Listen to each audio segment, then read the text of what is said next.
تاوعنا في عملية الختان. يعني اليوم ساهموا معنا نادي وفاق سطيف يساهم معنا في تكريم الأطفال هذو تاوعنا تاع الجمعية في عملية الختان. نتمنى إن شاء الله ربي يتقبل في هذا الشهر الفضيل.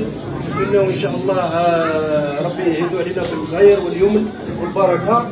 الجمعية تقدم الشكر الجزيل لنادي وفاق سطيف ولكم انتم ثاني. نشكركم على الصبر تاعكم معنا. نشكركم. شكراتنا الخالصة للجمعية اللي كانت صاحبة المبادرة الرئيسية.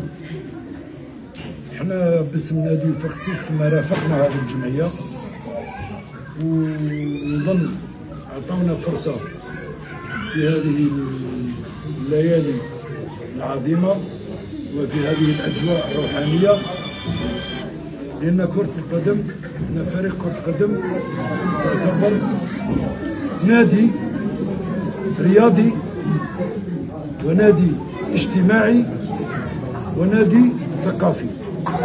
يعني لما لاعب كرة قدم هو سفير مجتمع، ما تكونش كاينه النظرة إلى اللاعب يعني يعرف مداعبة الكرة أو الحصول على نتيجة رياضية أو التألق بفنيته الخاصة. لابد أن نعرف أن لاعب كرة قدم هو ثاني إنسان، ومسيري كرة قدم ما عندهمش إلا الفكر الرياضي الخاص بنتيجة رياضية أو الوصول إلى أهداف رياضية. اليوم يعني الحضور تاعنا ربما احنا فرحانين أكثر من الأولاد هذو، أكثر من الأولياء تاعهم، لأن يعني المشاركة فيهم الأيتام، فيهم المعوزين، فيهم الناس ذوي الدخل البسيط. يعني حتى وتكون المساهمة تاعنا جد متواضعة في هذه المرحلة. أتمنى الله عز وجل أن يتقبل من الجميع، أن ندخل هذه السرور لهذا البراعم على هذا الحفل البهيج للأولاد الصغار بساكن اليتامى والمعوزين.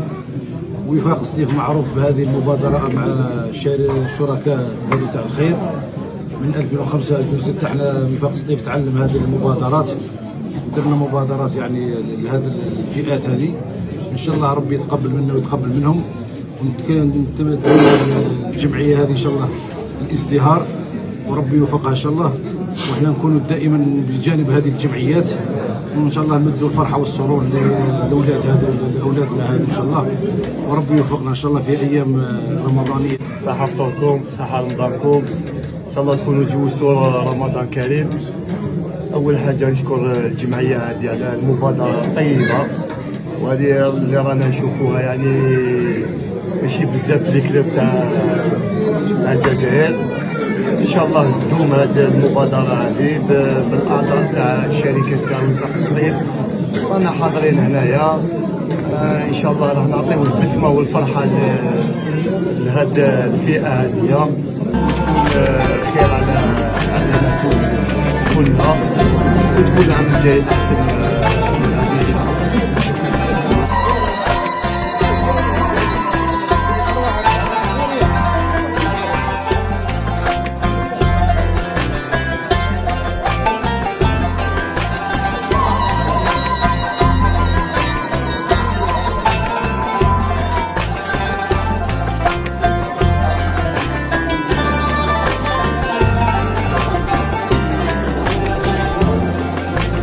Gracias.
لوثة